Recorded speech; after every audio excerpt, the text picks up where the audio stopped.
पहले हम लोग दो मीडियम के लिए पढ़े थे। दो मीडियम के लिए हम लोग लिखे थे 1 and 2 into 2 and 1 equal to 1 होता है। आज हम लोग तीन मीडियम के लिए पढ़ेंगे और इसके लिए अगर पसंद आए तो लाइक और हमारे चैनल को सब्सक्राइब जरूर करिएगा और उन बच्चों से ज़रूर बताइए जो बच्चे जो है ऑनलाइन पढ़ते हैं और हमारे चैनल में कभी भी पूरे भविष्य में एकदम लिखित करता हूँ, जुबान देता हूँ कि कभी भी मैं 1 रुपया पैसे नहीं लगाऊंगा, ना कोई ऐप लॉन्च होगा। अगर ऐप भी लॉन्च होता है तो भी निःशुल्क ही पढ़ाऊंगा आने वाला फ्यूचर में, चाहे जो भी हो जाए। जुबान होता है भाई, चाहे कुछ भी हो जाए, ठीक है।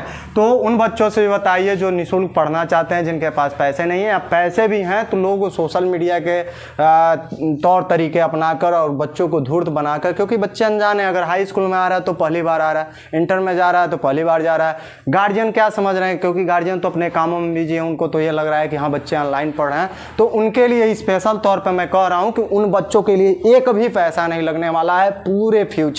जब तक मैं रहूँगा तब तक मैं फ्री एकदम फ्री पढ़ाऊँगा। तो आज का हमारा टॉपिक देखिए क्या है, एकदम बेहतर टॉपिक है, ठीक। बेहतर टॉपिक में हम तीन मीडियम लेते हैं, एक 1 and 2 into 2 and 3 into 3 and 1 बराबर 1 हो। 2 मीडियम लिए थे, हवा और कांच लिए थे, तब अपवर्तनांक देखे थे कितना होगा। आज हम 3 मीडियम लेंगे, हवा लेंगे, कांच लेंगे और जल लेंगे, या हवा लेंगे, कांच लेंगे और डायमंड लेंगे। जल हटाकर उसके जगह पर डायमंड रखा जाता है, क्योंकि कांच के प्लेट में ही आप डायमंड रख सकते हो, न कि कांच के डायमंड के ऊपर कांच रखोगे। मीडियम बनाने में प्राथमिकता किसको दी जाती है, तो सबसे पहले हवा को दी जाएगी, एयर को। तब आप वाटर लो, या वाटर हटाकर वहां तेल ले सकते हो, तेल हटाकर वहां दूध ले सकते हो, दूध हटाकर वहां डायमंड रख सकते हो, और उसके नीचे कांच, क्योंकि कांचे के ऊपर आप पानी रखोगे। तो यही आज का हमारा टॉपिक है। पहले मीडियम देखते हैं 1 2 3, ये 3 मीडियम देखते हैं, फिर लास्ट में हम पुट कर देंगे हवा है, फिर जल है, फिर हमारा कांच है। तो 3 मीडियम लेते हैं हम। एक सेटिंग बता देते हैं, सिंपल से सेटिंग होता है, आपका एकदम कोई चीज इसमें देखना नहीं है।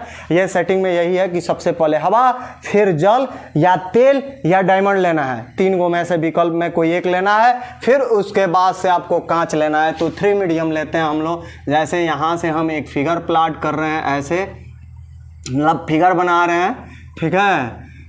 ये 2 मीडियम हम बना दिए हैं। एक हमारा ये वाटर ले लेंगे या इसके जगह पर डायमंड ले लेंगे और तब देखेंगे हमारा प्रकाश का अपवर्तन कितना होता है, कैसे होता है। और ये हमारा कांच हो गया, ठीक है, एकदम बेहतरीन है। सबसे पहले ये पहला मीडियम हो गया, तो पहला हमारा वायु होता है कभी भी।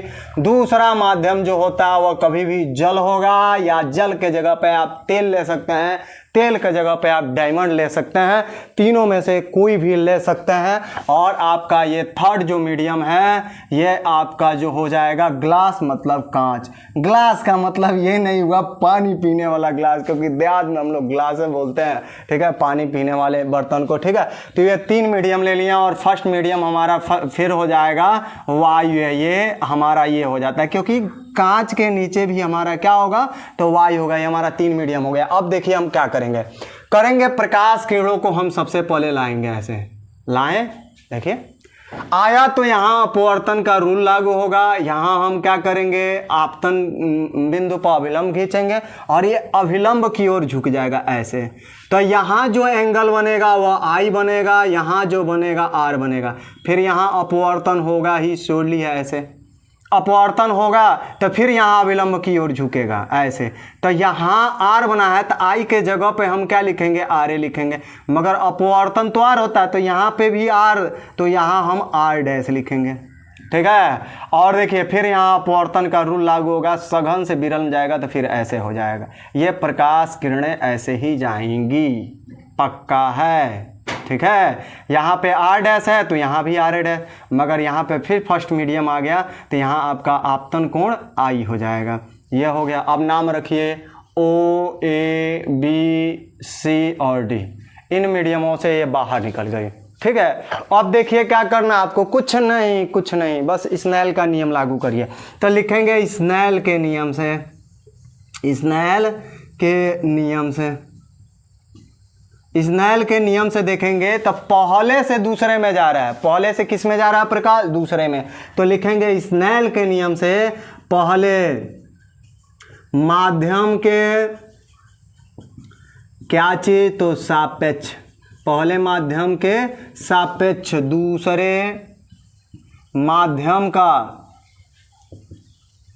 अपवर्तनांक। देखिए तो पहले माध्यम के सापेक्ष दूसरे माध्यम का अपवर्तनांक क्या होगा? पहले से दूसरे में जा रहे हैं तो 1 and 2, हम सिंपल सा 1 and 2, ये क्या हो जाएगा? तो स्नेल के नियम से n बराबर होता है sine i by r. Sine r मतलब पहले में आपतन कोण कितना है, इसका साइन ले लीजिए, जया ले लीजिए, और दूसरे में अपवर्तन कोण कितना है, इसका जया ले लीजिए, दोनों का अनुपात कर दीजिए, वह अपवर्तनांक के बराबर होता है। तो स्नेल का नियम पीछे हम पढ़ा चुके हैं प्रकाश का अपवर्तन में, और उसमें यही बताए थे कि कोई दो मीडियम लेते हैं तो उनमें कोई एक वर्णीय प्रकाश के लिए आपतन कोण की जया और अपवर्तन कोण की जया परस्पर क्या होती हैं? तो समानुपाती होती है। तो 1 and 2 बराबर क्या होगा? तो sine i by sine r हो जाएगा आपका।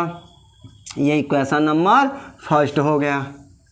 इसी प्रकार अगर दूसरे से जाए तीसरे में, क्योंकि इससे इसमें आए, अब इससे इसमें आइए, तो लिखेंगे इसी प्रकार। लैंग्वेज आप डाल लीजिएगा कि दूसरे अब किससे जा रहे हैं? दूसरे से तीसरे में, या हम लिख ही दे रहे हैं। इसी प्रकार दूसरे माध्यम के सापेक्ष किसका? तो तीसरे माध्यम का क्या देखिए? तो अपवर्तनांक। तो ये क्या हो जाएगा? दूसरे से तीसरे में जा रहे हैं, दूसरे से किस में जा रहे हैं? तो तीसरे में, तो 2 and 3 लिखेंगे, और ये साइन आई, आई के जगह पे दूसरे से तीसरे में आई के जगह पे आपका आर है तो आर लिखेंगे, और साइन आर, आर के जगह पे आर डैश है तो साइन आर डैश लिखेंगे। ये इक्वेशन नंबर हम क्या मान लें? 2। ठीक है, अब लिखेंगे तथा सिमिलरली इसी प्रकार अब तीसरे से किस में जाएगा? पहले इससे इसमें आए, स्नेल का नियम लगाए, इससे इसमें जाएंगे, फिर स्नेल का नियम, अब इससे इसमें जा रहे हैं तो लिखेंगे तथा इसी प्रकार अब क्या करेंगे? तो तीसरे माध्यम के सापेक्ष पहले में आ जाएंगे ना, पहले माध्यम का क्या देखना है? तो अपवर्तनांक क्या हो जाएगा आपका? तो पहले तीसरे से पहले में आ रहे हैं 3 and 1 बराबर क्या हो जाएगा? तो साइन आई बाई आर, तो साइन आई, आई के जगह पे आर डैश है, आर डैश लिखिए, और नीचे sine i, sine r, r के जगह पे आई। ये इक्वेशन नंबर 3 मान लीजिए। अब क्या करना है? मल्टीप्लाई के फंक्शन में आया है ना उत्क्रमणिता में, 3 माध्यम लिए हैं तो मल्टीप्लाई करिए फटाफट फटाफट। तो लिखेंगे हम समीकरण 1, 2 व 3 से, 1 व 2 और 3 से जब देखेंगे तो क्या हो जाएगा आपका? पहला समीकरण में क्या है? 1 and 2 है, दूसरे में क्या है? 2 and 3 है, और तीसरे में क्या है? तो 3 and 1 है। ये बराबर क्या हो जाएगा? क्योंकि एक पक्ष का एक पक्ष में मल्टीप्लाई करते हैं और दूसरे पक्ष का दूसरे पक्ष में मल्टीप्लाई करते हैं, तो ये हमारा हो गया। अब एक पक्ष वाला है LHS साहब RHS का कराइए, तो हमारा हो जाएगा sine i by sine r. यह हमारा हो गया पहला समीकरण में। दूसरे में क्या है? तो इंटू कर दीजिए साइन आपका आर बट्टे साइन आर डैश है, ठीक है, आई इंटू साइन, उसके बाद से क्या है? तो आपका आर डैश बट्टे साइन क्या है? तो आई है। अब काटिए, आई से आई, आर से आर, सॉरी आई से आई, इससे ये कट गया, आर से आर कट गया, आर डैश से आर डैश कट गया, बच गया कितना? 1 1 1। मल्टीप्लाई कर दीजिएगा तो आपका 1 and 2 into 2 and 3 into 3 and 1 equal to क्या आ गया? 1। ठीक है, अब देखिए मैं थोड़ा सा यहाँ पे हमारा जगह इस फिगर को मिटाऊंगा तो फिर इसके आगे का समझाऊंगा, क्योंकि पहला माध्यम एयर लिए हैं तो ए लिखेंगे, दूसरा W वाटर लिए हैं तो W लिखेंगे, तीसरा ग्लास लिए हैं तो G लिखेंगे। ठीक है, हाय गर्मी, ठीक है, देखिए कितना गर्मी में पढ़ा रहे हैं आप लोग को, ना पंखा है, ना कूलर है, ना AC है, हाय गरीबी, ये गरीबी है। ठीक है, देखिए क्या है, उसके बाद से यह हमारा टर्न हो गया। अब इसमें हमें क्या करना है कि पहला हमारा वाई है, दूसरा क्या है आपका जल है, तीसरा ग्लास है, तो इसके लिए हमें प्रूफ करना है। हम समझा देते हैं इसको। 3 मीडियम लिए हैं, हवा, जल और कांच। जल को हटाकर तेल ले सकते हैं, जल को हटाकर आप क्या ले सकते हैं? डायमंड ले सकते हैं। और तब इसको आपको प्रूफ करना है कि 1 and 2 into 2 and 3 into 3 and 1 बराबर 1 होता है। कैसे होता है इसी का प्रूफ करना था। तो स्नेल का नियम लगाया हो, पहले से दूसरे में आए तो 1 and 2 लिखेंगे, और इसमें कोण आपतन आई बना, अपवर्तन आर बना, आर लिख के तो दूसरे से आप तीसरे में गए तो ऐसे ही लिखेंगे 2 और 3, तो साइन आई अपन साइन आर था, आर है आई के जगह पे और आर के जगह पे आर डैश है, ये लिख दिए। तीसरे से फिर पहले में आएंगे तो साइन आई के जगह पे आर डैश है, देखिए यहाँ पे एंगल आर डैश है, ये वाले में ये वाला आपका आर डैश है, और साइन आई के जगह पर साइन आर के जगह पे आई पुट कर दिए। तीनों समीकरणों को गुणा करा दिए, ये होगा कट पिट के आपका उधर एक बचा। अगर पहला माध्यम, दूसरा माध्यम और तीसरा माध्यम मान लेते हैं, क्या हो, पहला जल वायु हो, दूसरा जल हो और तीसरा हमारा क्या हो, कांच हो, तब क्या होगा, तो लिखेंगे यदि पहला कामा दूसरा तथा तीसरा माध्यम क्रमशः क्या हो, तो पहला आपका जल ले लो, पहला हम वायु ले लें, कामा दूसरा जल ले लें, तथा तीसरा आपका क्या है, कांच हो, तो आपका उत्क्रमणिकता के सिद्धांत से अपवर्तनांक कितना हो जाएंगे, तो पहला क्या है, पहला वायु है तो ए लिखेंगे, यन रहेगा। दूसरा क्या है, तो जल है, वाटर लिखेंगे। फिर इंटू फिर दूसरा तो वाटर, इंटू फिर तीसरा क्या है, ग्लास है। फिर चलिए तीसरा तो ग्लास, फिर यन और फिर पहला ए और बराबर 1। इस बीच वाले को रोकिए, WNG बराबर इन दोनों को भेजिए, डिवाइड हो जाएगा 1/A/W इंटू GNA, इसको नीचे से ऊपर भेजिए तो WNG बराबर क्या हो जाएगा, हाई ऊपर जाएगा तो A पहले हो जाएगा, ये G बाद में हो जाएगा, फिर ये आपका क्या हो जाएगा A/W। अब इसी पे सवाल आपके आते हैं, चाहे आप IIT दो, नीट दो, चाहे कुछ का पेपर दो, बोर्ड का ही पेपर दो, कभी इसका प्रूफ नहीं आता है तो नहीं आता है, कभी भी आपका इस पे सवाल ही पूछे जाते हैं और कभी भी सवाल ही आएगा। बाकी इस पर कभी इसका डेरिवेशन आज तक ना पूछा है ना पूछेगा।